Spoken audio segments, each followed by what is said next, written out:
Pria itu hanya makan sepotong kue tetapi diberi isyarat oleh polisi untuk menepi. Apalagi saat melihat Audi yang dikendarainya. Polisi gendut itu menyambar pistol di pinggulnya. Pasti karena pria ini berkulit hitam. Bahkan ketika dia usai tunjukkan semua dokumennya, polisi berbadan gemuk itu tetap meminta pria tersebut keluar dari mobil karena curiga dokumennya palsu. Pengemudi ingin menjelaskan beberapa patah kata, tetapi langsung didorong ke atap mobil. Putrinya yang duduk di dalam mobil melihat ini dan menyalakan HP-nya. Lalu membuka pintu mobil tanpa mendengarkan nasihat ayahnya. "Apa yang kalian lakukan pada ayahku?" Sang ayah menyuruh putrinya untuk segera kembali ke mobil. Petugas polisi juga bergegas maju dan mengambil telepon putrinya. Saat ini putranya yang duduk di belakang mobil terbangun. "Jangan bergerak. Ayah, ayah." Melihat polisi menodongkan senjata ke arah anaknya, sang ayah tidak bisa mengendalikan diri lagi. "Tolong jangan tembak anakku." Saat ini, pria itu mengatakan istrinya juga seorang polisi. Apalagi seorang inspektur. Selanjutnya, dia bilang pangkat polisi istrinya. Sepertinya sang istri satu tingkat lebih tinggi dari kedua polisi ini. Si polisi gemuk menendang papan besi itu dan segera mengembalikan dokumen kepada pria itu. Dia bilang bahwa dia melakukan kesalahan dan kemudian bergegas menjauh dari tempat kejadian. Tetapi dia tidak tahu bahwa dia telah sentuh orang yang salah.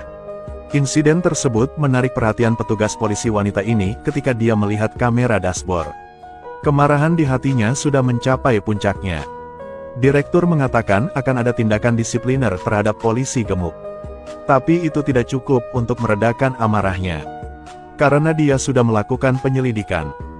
Dalam waktu separuh tahun ini, petugas polisi gendut itu telah menyalahgunakan kekerasan dan terlalu banyak melanggar kebebasan warga negara. Apalagi, rangkaian laporan yang diterima berasal dari kalangan kulit hitam dan kuning. Namun tidak ada satupun yang terselesaikan. Kali ini dia melakukan kesalahan. Jika orang yang dicintainya tidak bisa dia melindungi, dia lebih memilih melepas seragam polisinya. Dengan sangat cepat, petugas polisi wanita itu mendekati mobil petugas polisi gemuk itu. "Saya juga seorang polisi." Tetapi ketika dia melihat pangkat militernya, dia otomatis terdiam. Meski langsung menunjukkan SIM, polisi wanita tersebut tetap memintanya mematikan mesin dan keluar dari mobil. Tak disangka, sekujur tubuh polisi gendut itu berbau alkohol. Dia bilang dia hanya minum sedikit. Petugas polisi wanita memutuskan untuk menguji kadar alkoholnya. "Menurut hukum, saya berhak menolak. Menurut hukum, saya dapat memasukkan Anda ke penjara." Petugas polisi gemuk itu masih ingin membela. Polisi wanita itu berkata lagi, "Jika kamu terus mengomeli saya akan mendorong kamu ke atap mobil." Saat itu, polisi gendut itu juga ketakutan. Meminta maaf kepada petugas polisi wanita. Katanya dia tidak tahu itu keluarganya. Tapi meminta maaf tidak membantu. Kesehatan mental anak-anaknya telah dirugikan. "Bagaimana dengan orang kulit hitam lain yang kamu intimidasi?" Polisi wanita menyuruhnya ambil 2 langkah. Dia hanya bisa menurut dan kembali. Lalu wanita itu suruhnya untuk berdiri dengan 1 kaki. Petugas polisi gendut itu merasa harga dirinya terluka. "Saya bisa melaporkanmu. Anda gunakan urusan publik untuk membalas masalah pribadi. Jika aku ingin balas dendam, aku akan menunggu sampai anakmu ada di dalam mobil untuk lakukannya. Aku benar-benar minta maaf, Inspektur." Setelah mencapai tujuannya, petugas polisi wanita itu berbalik dan pergi. Namun pada akhirnya sang ayah harus mengajari anaknya lagi. Harus mendengarkan polisi. Kau harus mendengarkan polisi. Apapun yang orang suruh kamu lakukan, lakukanlah. Karena aku berkulit hitam. Benar, karena kamu berkulit hitam. Novelis terkenal itu mengubur harta karun sebelum kematiannya. Hal ini membuat seluruh kota menjadi hiruk-pikuk. Bahkan petugas pemadam kebakaran yang menyelamatkan orang-orang sekarat bergabung dengan tim pemburu harta karun. Namun saat semua orang mulai mencari harta karun itu, Novelis itu hidup kembali. Hari itu asisten Novelis itu melaporkan kepada polisi bahwa pintu gerbang telah dibuka ketika dia kembali ke rumah. Jadi dia curiga ada yang masuk ke dalam rumah. Polisi wanita itu dengan hati-hati melangkah masuk. Segera menemukan gerakan di ruang belajar. Namun saat pria itu perlahan berdiri, petugas polisi wanita itu tiba-tiba menyadari inilah novelis yang telah meninggal beberapa waktu lalu dan secara ajaib hidup kembali. Tatapan terkejutnya membuat pria itu sangat puas. Dia bilang novel terhebatnya akan terbit, tapi akhir cerita yang penting belum dia punya ide. Itu sebabnya dia ingin menggunakan metode ini. Sekarang seluruh kota menjadi bonekanya. Saat ini, asisten yang berdiri di samping tidak lagi puas. Dia telah mengabdi pada novelis itu sepanjang hidupnya, tetapi tidak menyangka bahwa namanya tidak ada dalam surat wasiat. Polisi wanita itu langsung beritahunya bahwa novelis ini adalah orang tidak baik. Gak perlu marah padanya. Dia ingin kembali dan mengumumkan kepada seluruh dunia berita bahwa novelis itu memalsukan kematiannya. Ketika tim pemadam kebakaran mendengar berita itu, mereka semua terdiam. Bilang orang kaya itu benar-benar tahu cara bermain. Dengan nyaman dia memutar semua orang seperti kincir. Malam itu ketika petugas polisi wanita itu sedang berbicara dengan suaminya, tiba-tiba dia berpikir bahwa nama novel baru penulis itu bertepatan dengan nama taman terdekat. Keduanya penasaran jadi bergegas ke sana. Pemandangan taman ini sesuai dengan petunjuk yang disebutkan dalam novel. Di luar dugaan, bukan hanya mereka berdua saja yang memecahkan misteri tersebut. Dengan cepat setengah dari tim pemadam kebakaran berkumpul di sini. Dengan enggan, semua orang memutuskan untuk membagi harta itu secara merata. Toh, 5 juta dibagi 6 orang masih banyak. Mereka akhirnya menemukan pohon willow yang ada di petunjuk itu. Tanpa diduga, seseorang datang lebih awal. Itulah anggota baru tim pemadam kebakaran. Namun tak lama kemudian semua orang mencapai kesepakatan pembagian. Mereka bersemangat membuka harta karun itu, tetapi detik berikutnya semua orang tercengang. Bagian dalam peti harta karun itu kosong. 2 kali berturut-turut mereka ditipu oleh sang novelis. Mereka tidak bisa menahan amarahnya. Dengan marah menuntut penjelasan. Ketika semua orang sampai di depan pintu rumah novelis, pintunya sudah terbuka. Petugas polisi wanita yang tajam itu merasakan sesuatu yang aneh. Dia mengeluarkan senjatanya dan masuk. Tanahnya berantakan total. Seorang pria dengan cepat ditemukan tewas di lantai.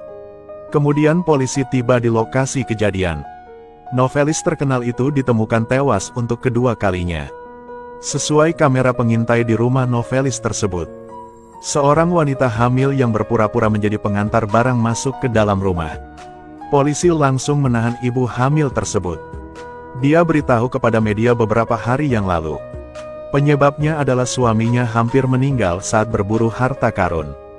Namun saat diinterogasi polisi, dia tidak mengakui pembunuhan tersebut. Dia awalnya bermaksud mencari petunjuk di rumah novelis. Tidak menyangka akan bertemu dia yang masih hidup. Saat mengetahui bahwa semuanya bohong, wanita itu menjadi sangat marah. Dia menghancurkan barang-barang di dalam rumah hingga berkeping-keping. Pria itu begitu gelisah hingga penyakit jantungnya kambuh. Dalam sekejap, dia jatuh ke lantai kesakitan. Wanita itu awalnya ingin menelepon polisi.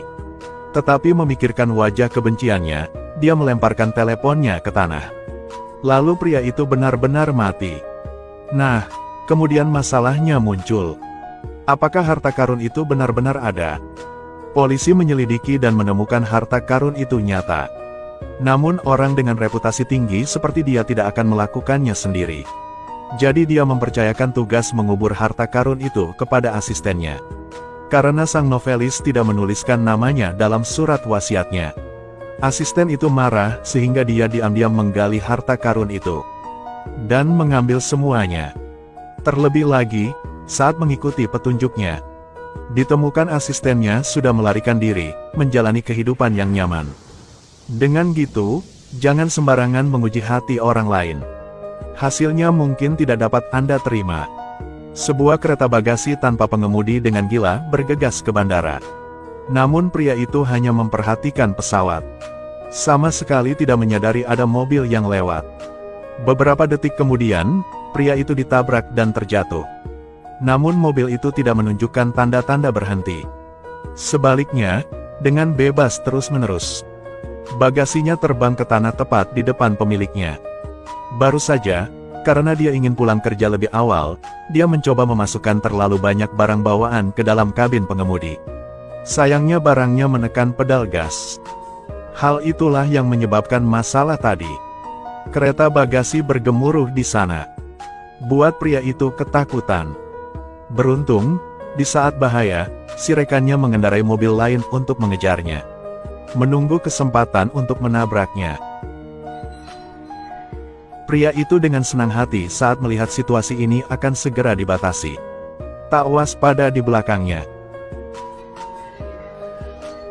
Segera tim pemadam kebakaran tiba di lokasi.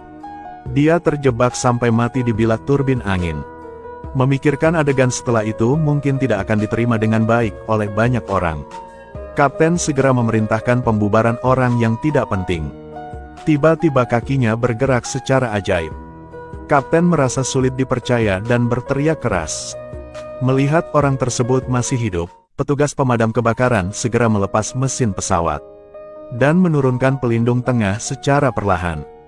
Baling-baling terakhir telah dilepas dan dia dikeluarkan dengan hati-hati. Namun yang tidak disangka orang adalah tubuhnya sehat, tidak ada bagian yang hilang. Semua orang yang menyaksikan keajaiban ini terjadi terus-menerus bertepuk tangan atas keberuntungannya. Tapi petugas penyelamat bertanya-tanya apakah nasib baiknya begitu besar. Pada saat ini, David dari belakang menemukan tongkat golfnya cacat parah. Mungkin mereka memblokir bilah angin dan membantunya lolos dari kematian. Namun tak disangka, pemilik stick golf tersebut muntah darah. Itulah yang dia menabung selama 5 tahun untuk bisa membeli barang custom itu. Ia menilai dalam hal ini akan lebih baik pihak bandara memberikan kompensasi.